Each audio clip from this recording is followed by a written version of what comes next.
কংগ্ৰেছ দলৰ অসম বচাও অভিযানৰ কাৰ্যসূচীৰ অংশ হিচাপে কংগ্ৰেছ নেতা তথা সাংসদ গৌৰৱ গগৈ আজি জনিয়া বিধানসভা সমষ্টিৰ জনিয়া বজাৰৰ লগতে সমষ্টিটোৰ বিভিন্ন অঞ্চলৰ সাধাৰণ ৰাইজৰ মত বিনিময় কৰা দেখা যায়।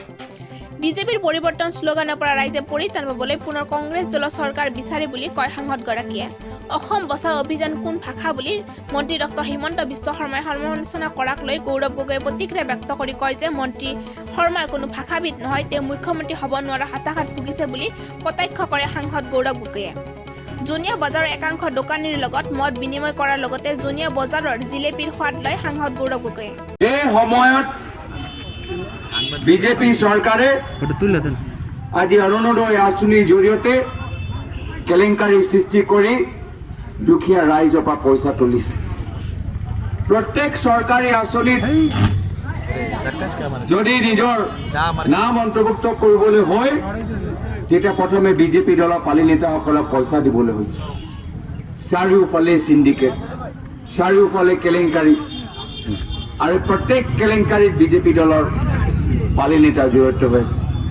আৰু সেইকাৰণে ৰাইজে কৈছে যে যদি অসমত লাগে শান্তি তেতিয়া লাগে কংগ্ৰেছ, যদি অসমত লাগে সম্প্ৰীতি তেতিয়া লাগে কংগ্ৰেছ, যদি লাগে অসমৰ উন্নতি তেতিয়া লাগে কংগ্ৰেছ।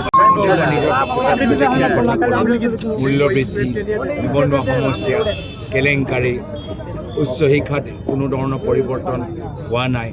আজি চৰকাৰী আঁচনিত যদি নিজৰ নাম অন্তৰ্ভুক্ত কৰিব লাগে সেই সময়ত বিজেপি দলৰ পালি নেতা তেওঁলোকে পইচা বিচাৰিছে। বানপানী গৰাখহনীয়াত কেন্দ্ৰীয় চৰকাৰে সহায় কৰা নাই। বিজেপি চৰকাৰৰ নতুন ইণ্ডাষ্ট্ৰিয়েল পলিচি অহাৰ পিছত নতুন কোনো ইণ্ডাষ্ট্ৰি হোৱা নাই, যাৰ ফলত আমাৰ যুৱকসকলৰ ভৱিষ্যত আজি অন্ধাৰত আছে।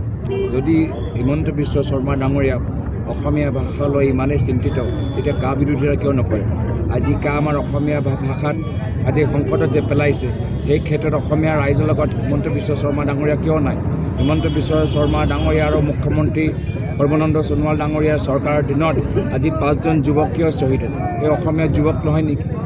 এই ধৰণৰ বিকু ভাৱনা বিজেপি চৰকাৰৰ আজি দেখাবলৈ বন্ধ কৰক, আৰু আগন্তুক দিনত তেওঁলোকৰ চৰকাৰ ইয়াৰ পৰা যাবহে, আৰু সেইকাৰণে আজি ভয়ত তেওঁলোকে বাৰম্বাৰ প্ৰধানমন্ত্ৰীক অসমলৈ নিমন্ত্ৰণ জনাইছে। তেওঁলোকে ইমান দিনত কংগ্ৰেছত আছিলে, এতিয়া বিজেপি দলত নতুনকৈ সোমাইছে, মুখ্যমন্ত্ৰী প্ৰাৰ্থী হ'বলৈ বিচাৰে, জানে তাৰ কাৰণে RSSৰ আশীৰ্বাদ লাগে, সেইকাৰণে RSSতকৈ বেছি RSS হ'বলৈ বিচাৰিছে।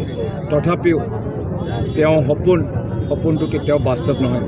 তেওঁ যিমানে চাইকেল কিয় মাৰি থাকক তেওঁ সপোনটো সপোনে হৈ থাকিব, আৰু এইবাৰ শান্তিৰ স্বাৰ্থত, সম্প্ৰীতিৰ স্বাৰ্থত, মিলাপ্ৰীতিৰ স্বাৰ্থত সমগ্ৰ অসমবাসী ৰাইজ উজনিৰ পৰা নামনিলৈকে কংগ্ৰেছ দলটোকে ভোট দিব। ৰাইজৰ মাজত সজাগতা সৃষ্টি কৰিব লাগে। কৰ্মীসকলক আগন্তুক নিৰ্বাচনৰ বাবে প্ৰস্তুত হ'ব লাগে। কৰ্মীসকলক আগন্তুক দিনত আমাৰ ৰাইজক কেনেদৰে বুথ বা পলিং ষ্টেচনলৈ লৈ যাব লাগে, কেনেদৰে বিজেপিৰ বিফলতা বুজাব লাগে, তাৰ মাজে সজাগতা কামখিনি চবকে কৰিবই লাগিব। এইটো কথাটো স্বাভাৱিক, একো মই সমস্যা দেখা পোৱা নাই।